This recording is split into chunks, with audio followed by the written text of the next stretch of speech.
Well, hello and good morning. I'm Leonardo McClarty, and I'm the president of the Howard County Chamber, and I'd like to welcome you to Coffee and Candidates. And this is the Chamber's way of just continuing to provide information to voters, particularly as it relates to uh, interest to the business community and employers in Howard County and certainly the surrounding area.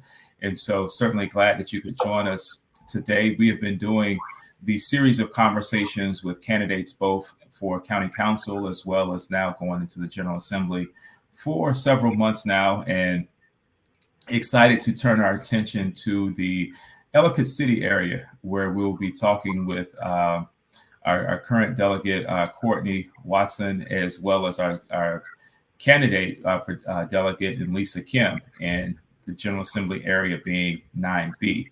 And so, again, this is an easy way of thinking about it. It's generally speaking, the Ellicott City area certainly goes, starts to border some into Elkridge, but not as much. But again, so thank you for joining us. One thing I will like to always say in these conversations is that this is really about information. The Chamber does not endorse candidates. We will, as many of you will know, take positions on issues and maybe policy matters, either advocating for or against, but certainly never against an individual that is in office. And so that's just our disclaimer for this morning. And so what we're going to do is each candidate will have about 2 to 2.5 minutes per question to provide their answers and so forth. And they've been given the questions in advance. And what we'll do is maybe go in alphabetical order, but maybe this time we'll go in reverse.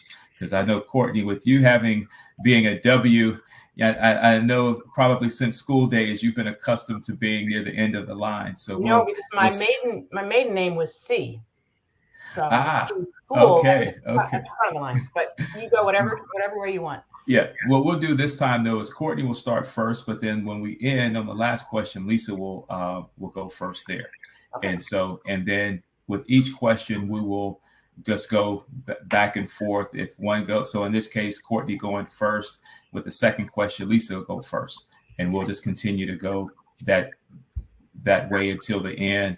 And then regardless, at the end, Lisa will go first. So the first thing is just maybe just Delegate Watson, if you would just share a little bit about yourself for those that maybe haven't had a chance to get to know you, and just sharing a little bit about yourself, your experiences, and ultimately why you, in this case, want to go back to Annapolis. Okay, great. First, I want to say thank you to the Howard County Chamber for offering us this opportunity to talk to the voters, and also for your great work that you do in the community and for the business community year in and year out.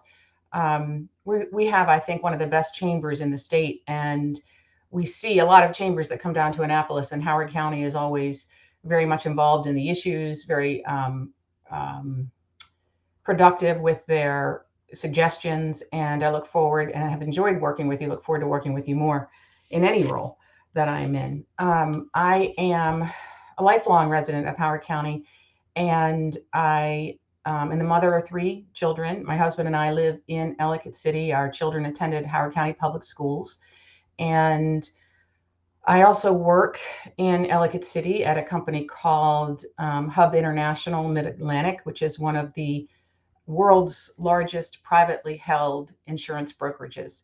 And in that role, I work with small business, medium-sized business, large businesses every day as their insurance advisor. And so I know a lot about a lot of different, well, let's say this, I know a little bit about a lot of different industries and businesses, but I do have a front row seat with some of these businesses and the challenges that we face. I look forward to continuing my role as delegate. I've served 4 years because I think that I have been very successful in helping businesses in a number of ways during the pandemic, and also in helping fund the infrastructure that we need in historic Ellicott City to keep flooding at bay and to sustain many small businesses in that corridor.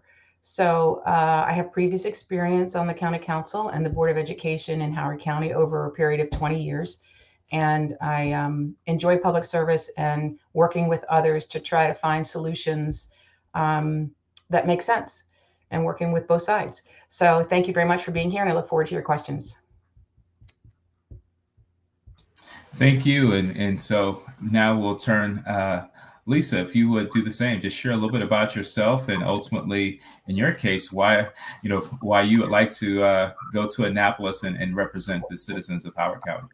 Sure. Thank you very much. I would like to thank you for hosting this morning. It's my pleasure to be here, and I look forward to answering your questions. So my name is Lisa Kim. I live in Ellicott City. I moved to Howard County about 8 years ago.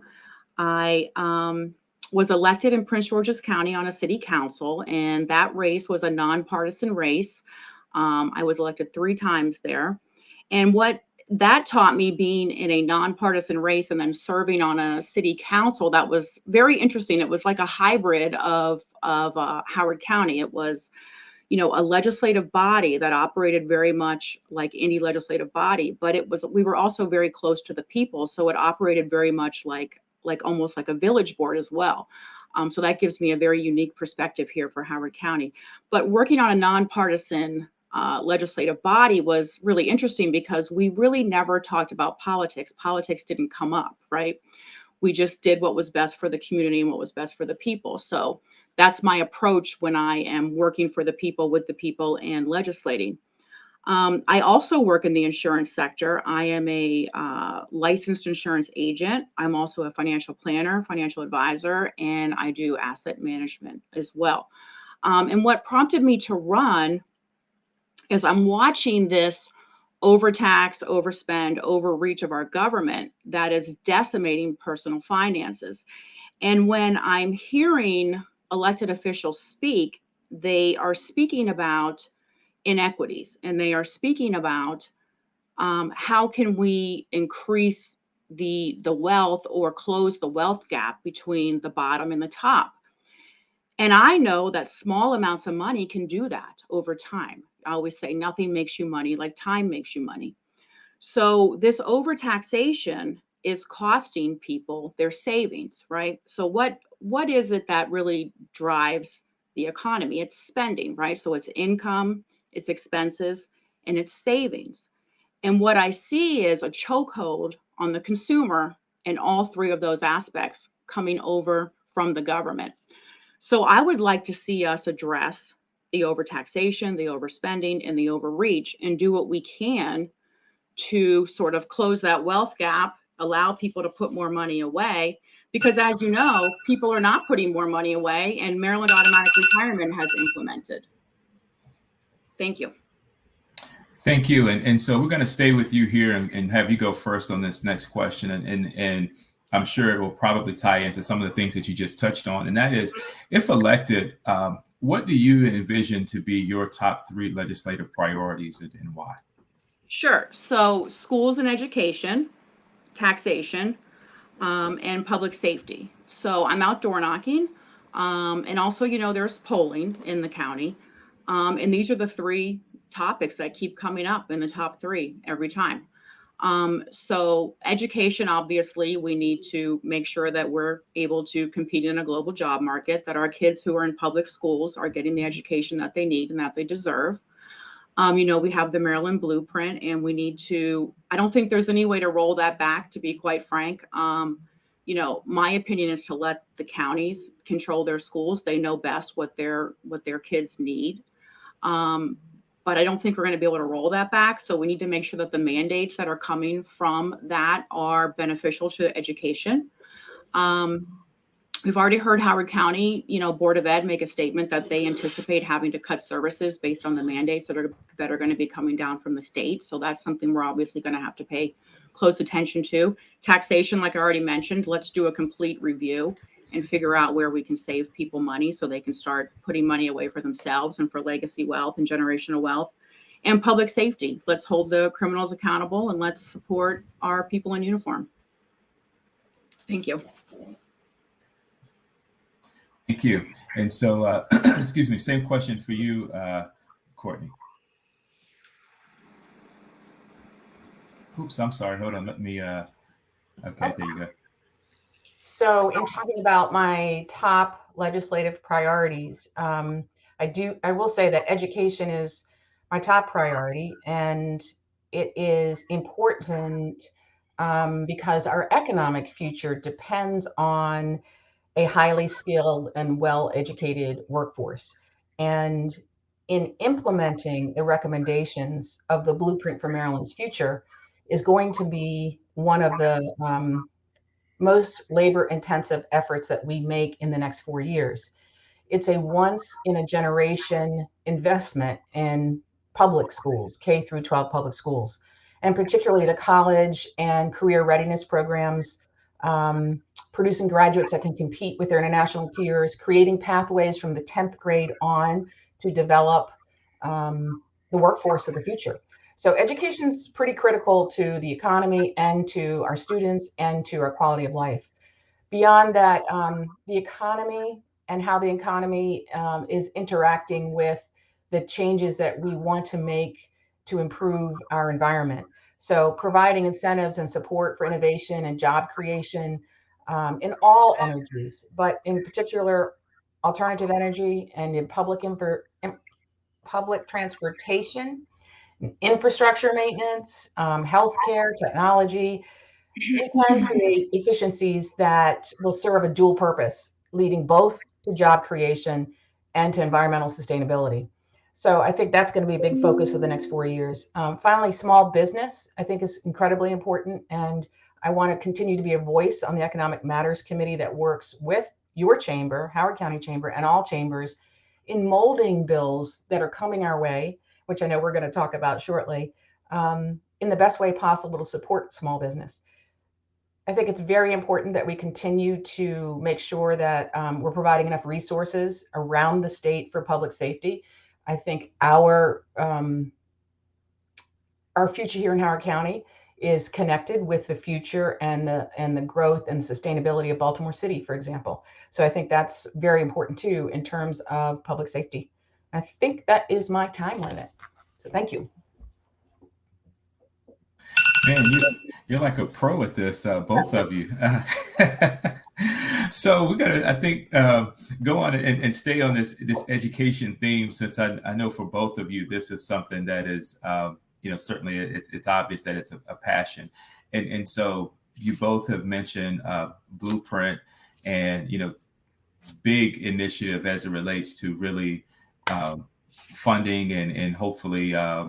For those that are strong supporters of it, transforming our education system and so forth. So first, I guess with this question would just be one, just sharing your thoughts on particularly Blueprint and its long-term implementation. Certainly we know it was passed and we've got some short-term measures in place, but as we look at its long-term implementation, share your thoughts there, as well as also just funding in general as it relates to just education and workforce development. I think, Delegate, you've talked about apprenticeships just in your brief comments before, but just share kind of your general thoughts as it relates to education funding, as it relates to Blueprint, as well as other workforce development efforts. Which one of us, me? Yes, you. I'm sorry. Yes, you. Okay. The Blueprint for Maryland's Future, as I said, is really a once in a generation investment. It's probably the most important investment the state can make for its future. And the bill does a lot of things, but one thing it does, for example, is improve teacher quality. And so right now, I thought this was an interesting statistic when I came across it recently. About 80% of our teachers in Howard County have a master's degree, 80%. That's pretty high. But only 4% of our teachers are board certified. And when I asked about the discrepancy there, it was very simple. The master's degree is incentivized through teacher salaries. So if you have a master's degree, you get a couple thousand more dollars, or I don't actually know the amount, but you get more money in salary. But the board certification, which is the gold standard of teacher quality, is not incentivized in the same way. So one of the things that the blueprint does is it provides a bump in salaries for all teachers who reach board certification. And that will help increase our teacher quality, which will help us reach these goals of the blueprint. In terms of funding, initially when we passed this bill, we had funding figured out and set aside for 3 years. We now have that funding up to 5 years. So 5 full years of funding is in place. There are future initiatives that will be producing revenue that will in part go to education. And each year that we meet in session, we are constantly refining the bill and refining the mandates and making sure that we do have the funding set in place, not just short term, not just for the next year, but for the next 5 years, which I would argue is certainly midterm, approaching long term. We need to be working on funding the remaining 5 years, and I have no doubt that we will get that done in the next year or two, especially with some of the new revenue streams that may be coming in to the state. I think that's a good summary of where we are on Blueprint and funding for Blueprint. Thank you. And so, Lisa, if you would share your thoughts there. Sure. I think that we need to pay close attention to the mandates. We need to make sure that they are beneficial in the long run, in the short run, and that they provide an outcome that we are desiring. I do have concerns for the funding, obviously. I mean, we have 5 years of funding. It was funded, I think, in a lot of it from a surplus. So we've really got to look at how we're going to find that money in the future. Where is it going to come from? We can't assume that we're going to have these surpluses. So that's going to be something we need to focus on. And for workforce development, productivity is also a big factor in driving the economy. So I would like to see us, and I actually spoke about this from 2018 onward, we need to really focus in Howard County on some type of trade school, vocational training, and we need to partner with the local community college and possible universities and increase that side of the workforce, because we really do have a shortage in that area. And then we can sort of start to grow the workforce in Howard County and Maryland as a whole based on, vocational and trade school training. I do think that we are in the front end of a recession right now. We check the boxes for being in a recession. We have 2 quarters of decline growth. So we are technically in a recession right now. And the state of Maryland needs to really be thinking in a way that we could potentially be looking at lost revenue. So funding for Kerwin or funding for other things that may not be what we would consider to be urgent right now, we should probably be looking at maybe holding off on some of those things. We need to be prepared for being in a financial situation at the state where we can't fund some of the things that we've promised to fund. So when I get to the state, these are things obviously we're going to have to look at. We're going to have to talk about. We're going to have to put some plans in motion. And I would also like to see us look at states around the United States that are very successful in their business climate and their workforce development, and sort of try to copy and mimic some of the things that they're doing, and possibly put in place a commission to look at that for us. Thank you. Thank you. So, Lisa, we're going to stay with you and maybe talk a little bit about Maryland and our competitive position. And so, either based upon opinion, things you've read, how would you rate the state's competitive position in relationship to our neighboring states regarding attracting new employers and retaining and growing existing employers, and why? So as you know, we're ranked 46th in the United States for business climate. Now, we have lost, big companies to Virginia and Pennsylvania, and we have to sort of ask ourselves why. We have to look at What are the reasons? And do we have any sort of group or commissions or people who go to these companies and say, hey, Maryland was in the running. You chose to go to Virginia. You chose to go to Pennsylvania. You chose to go to North Carolina. What is it that made you choose those places over our state? I would say at this point, we've lost enough businesses to surrounding states that we should be able to gather data and know exactly why that is happening. And then we need to tackle that. We need to figure out, okay, so is it taxes? Is it payroll tax? Is it income tax? Is it infrastructure? Is it workforce? Is it, what is it? And let's tackle it so we don't continue to lose these businesses to surrounding states. Thank you. And Delegate Watson, same question for you. Sure. So the statistic that my opponent cites for business friendliness in Maryland is one organization's analysis. But as I said in an earlier forum, on Economic Matters, we study this and we look at a variety of factors, a variety of different analysis. And we have other organizations that rate the state higher. So what I always say is we are not at the top, we are not at the bottom, but we are in the middle. There are, for example, Forbes rates us much higher than 46. US News rates us higher than that. We have a lot of other rankings that rate us higher. It depends on what they're measuring. So what are the advantages for Maryland? That is really the question, and that's what we should be building on. And what's the number one problem for businesses right now? Wait 1 second while I let the dog out. Go ahead. I'm pretty sure you didn't want to hear him start barking. What's the number one challenge? It's workforce. That is the number one challenge. And what's the number one advantage that we have in Maryland? It's workforce.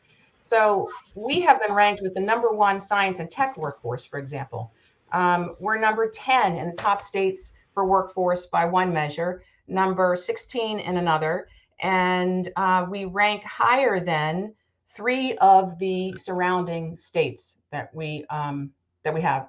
So I think that we build on our strengths, and straight tax rate doesn't always tell the story, the accurate story. It is a balance. And for example, Ernst & Young they have economic analysts who did an analysis that calculated the total effective business tax rate, the ratio of business taxes to the private sector gross state product. And Maryland was in the top 10 lowest effective business tax rates. So all I'm saying is it is not as simple as reciting one statistic which shows the state from one organization at 46. And so we're going to stay with you here. And you mentioned the fact that you serve on the Economic Matters Committee, which is certainly a committee that the chamber is seemingly always following closely. and so one of the bills that came through that committee last year was the Time to Care Act, or for those that may not know the official name, it's dealing with paid family medical leave. And certainly I think that most businesses are supportive, of the, either in concept, they offer it or what have you, but certainly I think the legislation that was passed created a number of questions for employers, whether that's big, small, private, not-for-profit, what have you. And so, as you look specifically at that legislation going into the next session, what are some of the things that you're prepared to do to address some of the confusion and uncertainty related to the Time to Care Act? Right. Well, first, I think that the legislation that was passed last session was intended to be a very broad framework that required actuarial studies and analysis over the interim, so that this session, the details of how it is implemented can really be nailed down. And I spoke with our chairman, C.T. Wilson of the Economics Matters Committee about this a few weeks ago. And we definitely understand the angst on the part of businesses when they may not know what their liability or their contribution rate will be in future years. So what we will do is definitely make sure that businesses and the chambers are at the table this session as we hammer out those details. We do know that many countries have paid family leave act, right? The United States is behind in that respect. We also know that many businesses provide this without any state intervention, but many do not. And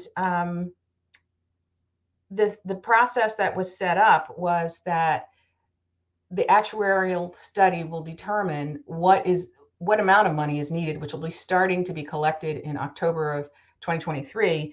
Benefits do not begin until January of 2025. So what percentage will businesses pay? That is the question, and that's what we will be debating with you in January. It does exempt businesses from contributing that have less than 15 employees, and it does provide a waiver to businesses that are already providing this type of program to their employees. And so the other thing that's built into the framework that was passed last session is the reassessment every 2 years of the contribution of the fund. Is it working? And there will be oversight as we begin to implement this. But before we even get to that stage, we will be working together with businesses, with chambers, to figure out the most equitable way forward and being able to provide this for employees who currently do not have it. Thank you. And so, Lisa, same question for you as it relates to time to care and so forth. Sort of rather quickly and sort of, behind closed doors with lots of things coming out of the legislation that we're not really sure how we got there. I would first look at increasing the employee number from a company with 15 to a company with 50. I would probably remove the ties to the CPI. That really threatens the solvency of the program as a whole. So I think we need to revisit a lot of things there. We need to make sure that employers aren't going to be overburdened again, and employees as well.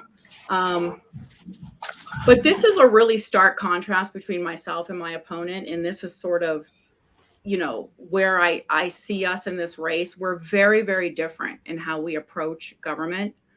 I consider this to be government overreach. I think that companies should choose what they include in their HR lineup, and employees will look at companies where they want to work based on their HR lineups and their HR benefits. And if a company is losing quality employees to companies that have something in their HR lineup, like a paid family leave, then the company that's losing out will on their own add to their HR lineup. I mean, we as a government can't control every aspect of our economy, every aspect of an employer, every aspect of a company. It's really at this point, is there any autonomy at all? Are we a capitalist society or aren't we? I mean, so while again, with a supermajority Democrat legislature who put this in place, there's probably not going to be an option to roll it back. So we need to get somebody in there who understands that this can be very burdensome to the employer and the employee.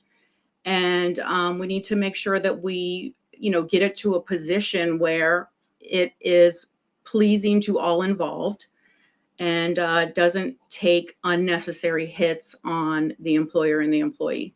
Thank you.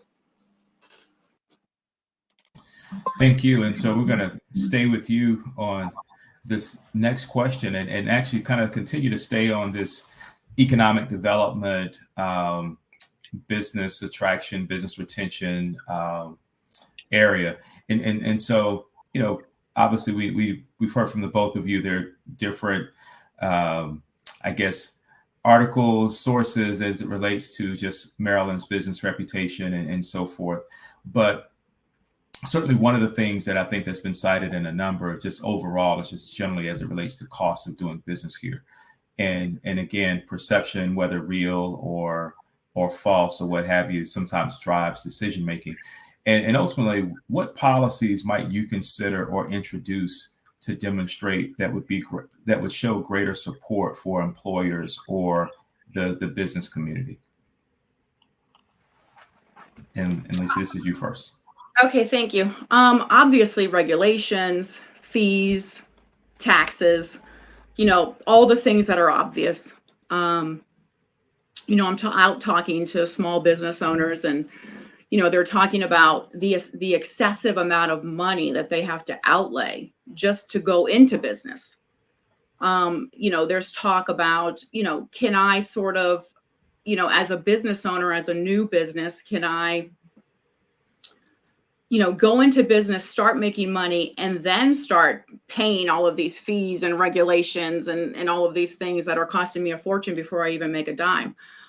So I just think, as far as I'm concerned, I'm hearing a lot of over fee, over regulation, over taxation, lots of hoops to be jumping through, lots of red tape.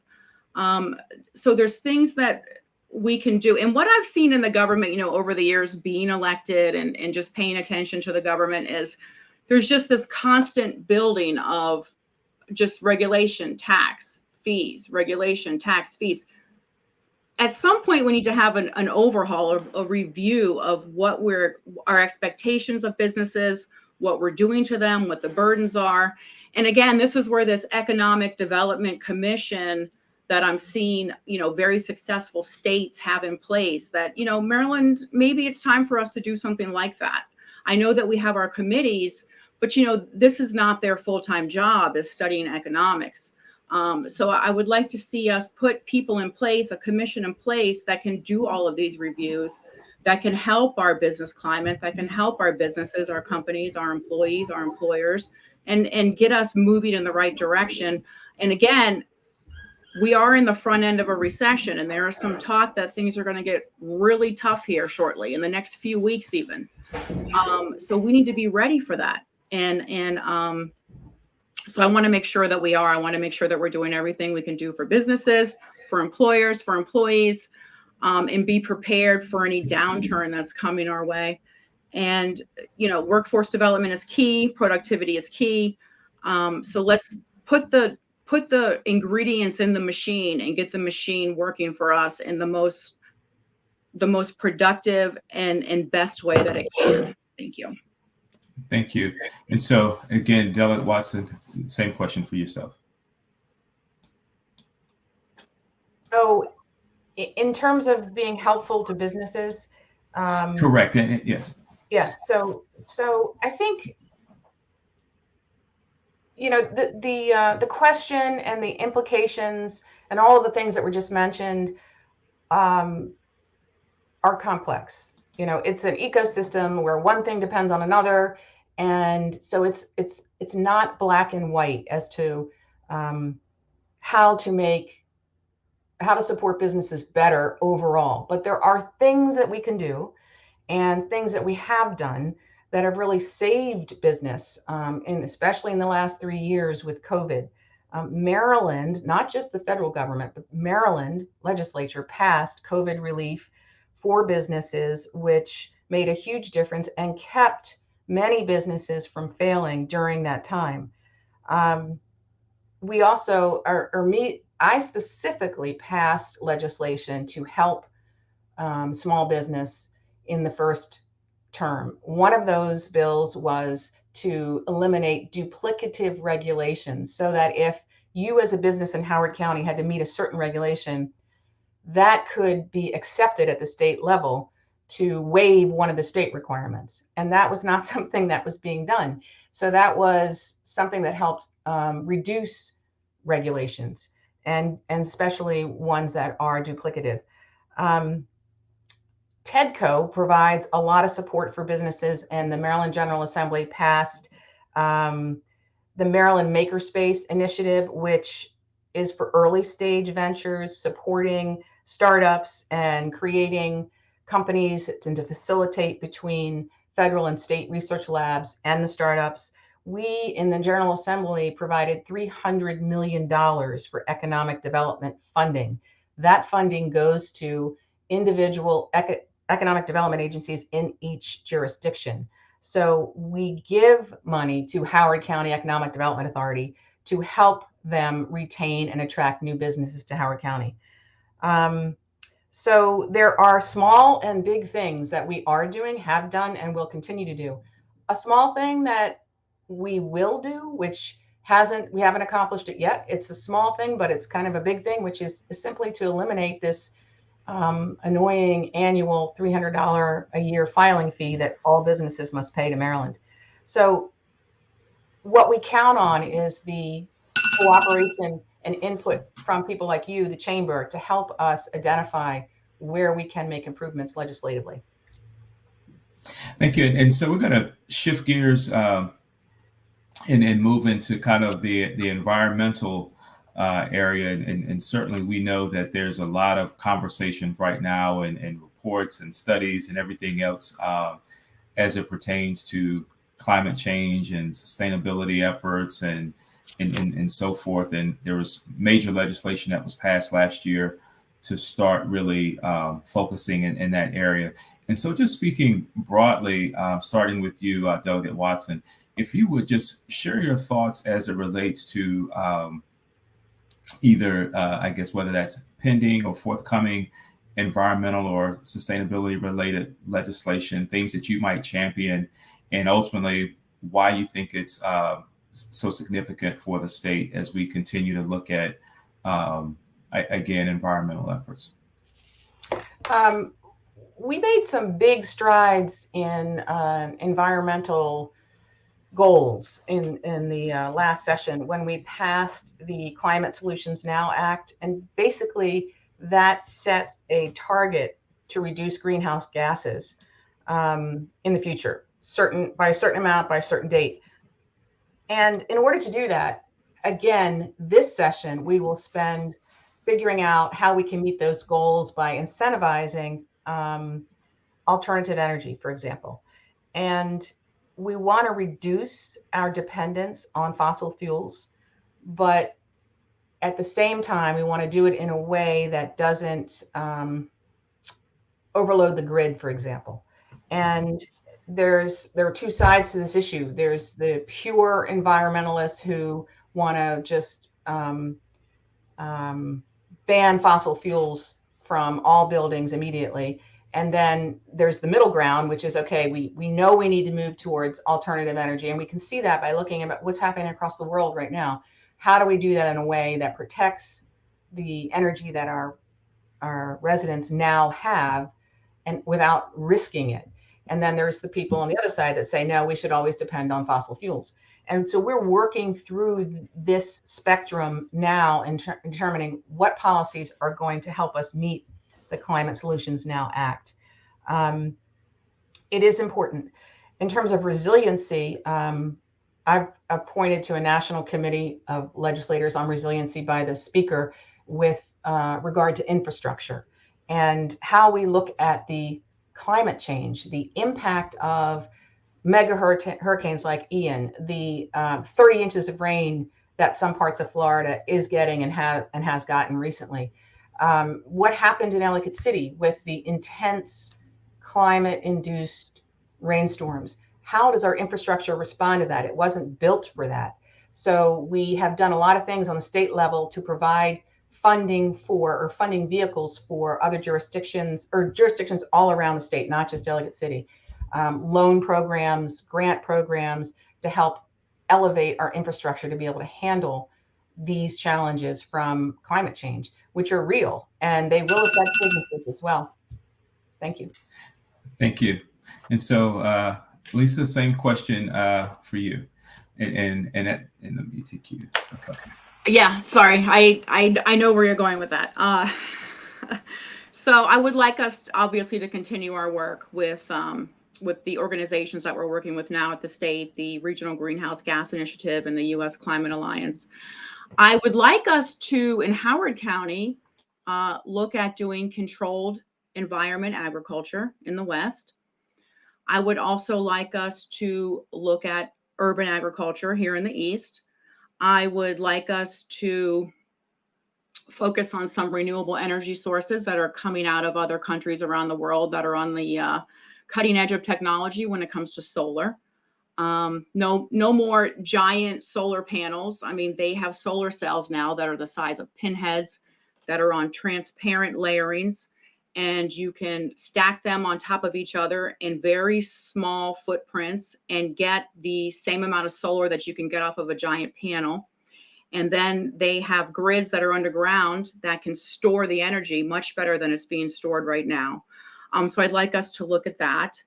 But yeah, I agree that, you know, we can't just come off a fossil. It's not something you can just do overnight. It's a process and it's complicated.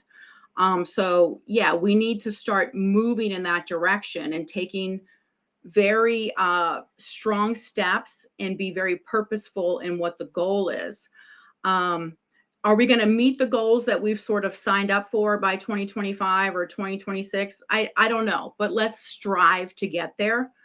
And let's not make decisions that are sort of rash or don't support our long-term goals because we're trying to make a short-term finish line. So I want to make sure that we're doing things that make sense and we're doing things that are going to be long-term beneficial. You know, I've had conversation with, door knocking with people who are talking about greenhouse gas. And, you know, there are some people who don't believe it, right? They don't think that there's a problem. And so I give them an analogy and I say, now, what if you smoked 2 packs or 3 packs of cigarettes a day and you smoked in a very small room and you never opened the window? What do you think would happen to the air in there and to the climate in there? And they say, yeah, it would be pretty bad. And I say, well, that's sort of what we are. We're on a globe that is sort of a room that doesn't have a window. So we've got to make sure that what we're putting out into the air and out into the atmosphere and into the environment is not going to choke us out at some point. And so, yeah, the move from fossil to clean is important, and reducing our footprint is important. And carbon emissions is going to hurt us in the long run if we do not get a grip on it now. So I support the initiatives that move us in that direction. I want to explore nuclear. I want to explore the new technologies coming out from countries around the world that are on the cutting edge. And I want to make sure that Maryland is doing everything that, you know, we can do to make sure that we are lowering our carbon footprint here. Thank you. Thank you. And so taking our attention off of things that are, I guess, specific, but more so just talking about, I guess, the ability to get things done. One of the things that obviously as you talk to people, and I'm sure you both have heard it as you have canvassed the district and other places, is certainly the ability to work with the other side of the aisle. And so we oftentimes see a lot of legislation certainly passed along party lines. And so just talk a little bit about in terms of work style and how you would work at times in a nonpartisan matter with legislators whose party differs from your own. And so we'll start with you, Lisa. Thank you. So as I mentioned previously, you know, coming from a legislative body, 3 times elected to a nonpartisan legislative body, I'm used to working without politics. In fact, I prefer it.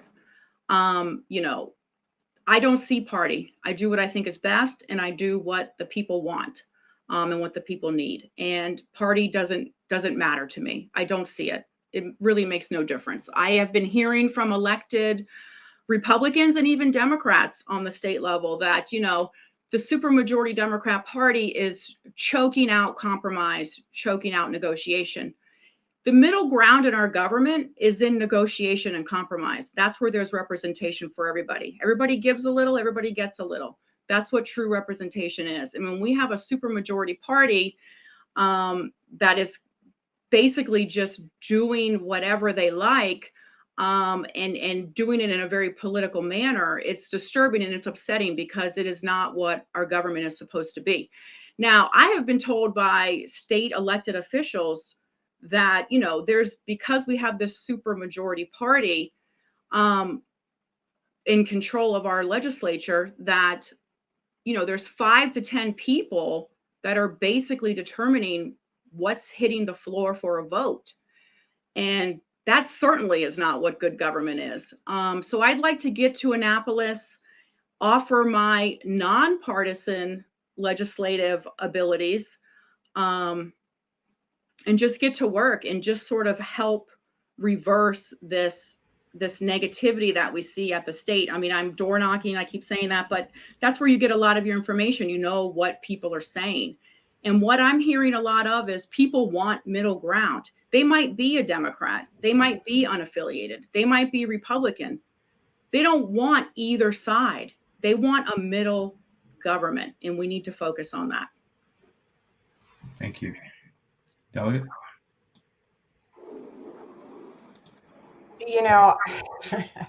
I represent a swing district in the state legislature, and that's District 9B. And I represented a swing district in local government on the county council District 1 for 8 years. So it is sort of second nature to me to work with both sides. When we talk about Annapolis and the supermajority, first of all, 5 people are not making the decisions about what hits the floor. It is a very complex system of committees and subcommittees and discussion. I will say, though, that it is very difficult for Republicans, especially Republicans who state that their goal is to go down there and shake things up, to get anything done. And it's difficult for Republicans with that type of attitude to get anything passed. And so if you're going to go into a supermajority Democratic atmosphere, you really need to be prepared to work with other people. And I will just say that my statistics the last 4 years speak for themselves. I introduced several bills, 12 of which passed over 4 years. Every single one of those 12 bills had Republican votes. And 6 of those 12 bills were unanimous in the House and the Senate for both parties. And so that is proof that I have the ability to work with both sides and get it done in a supermajority environment. And so that's where I would leave that question with those statistics. Thank you. Thank you. And so we will now get ready to move into our last question here. And really we're going to go back to you, Lisa, and have you go first since we started with Delegate Watson. And really, this is just a very broad question. And that is just, is there anything perhaps that you'd like to share with us qualification-wise, priority, that maybe we haven't covered here that you would just like to share with the audience? And I'm previously elected on a legislative body. I understand the role of government. I understand the role of community. I understand that, Howard County is a very international county. And where I was in Prince George's County was also a very international city. So I know how to represent all types of people. As you know, I'm married to a legal immigrant. So I understand, obviously, the struggles, the concerns, the issues of immigrants in our state and in our county. And I'm a financial advisor, financial planner, and asset manager. And I understand that small amounts of money can make the difference in people's lives. So when I see what I consider to be overreach, overtax, overspend of our government, and then I hear that same government talking about equity and closing, the economic gaps and working on people who are on the poverty level, they don't reconcile for me. You can't overtax us and then claim to care about our financial well-being. So I want to make sure that we are doing things that are not destroying legacy wealth and generational wealth, because that is where we close the economic gap in the future. And, I feel like like I said, I ran in 2018 for county council. I feel like we are having some of the very same conversations now at these forums that we had in 2018. I've seen no positive movement in closing any of the economic gaps between, you know, those at the bottom and those at the top. And our gap between those at the bottom and those at the top is getting bigger, not smaller. So we have some work to do in that area, and I really want to focus on that. I mean, Maryland just implemented their Maryland automatic retirement because people aren't saving enough for retirement. So the government is at this point basically forcing employers to offer a qualified retirement plan. And, you know, I'm getting all kinds of calls from companies all over the state that are asking me to research and provide HR lineups for them to incorporate this. And so let's stop the overtaxation, the overreach, and the overspend, and let's really help people with their wealth and their legacy and generational wealth. Thank you. And Delegate Watson.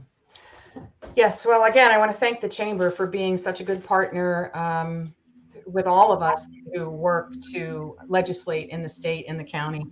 I mean, you know, a lot of your members know me. I have been involved in public service for many years. My experience on the school board has informed me with many of the things that we do on the state legislative education arena. My experience on the county council has informed me with regard to budgeting and all of the obligations that our local jurisdictions face. I have a master's degree in business administration, but those things are important, I think. But I think the biggest thing that makes me valuable to the Chamber is my career. So all this time while I have served in public office, I have also served as an executive with Hub International Mid-Atlantic.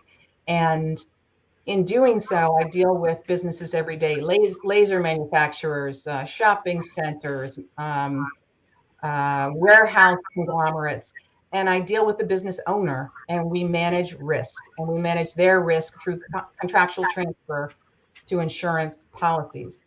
And that is where I gain most of the knowledge that I think is relevant to the Chamber's issues. And that information informs the legislative work that I do and have done. And so I think you want someone who can work with the Democratic supermajority in Annapolis and also work with the Republicans. I think I've proven that I can do that. And I think that is your biggest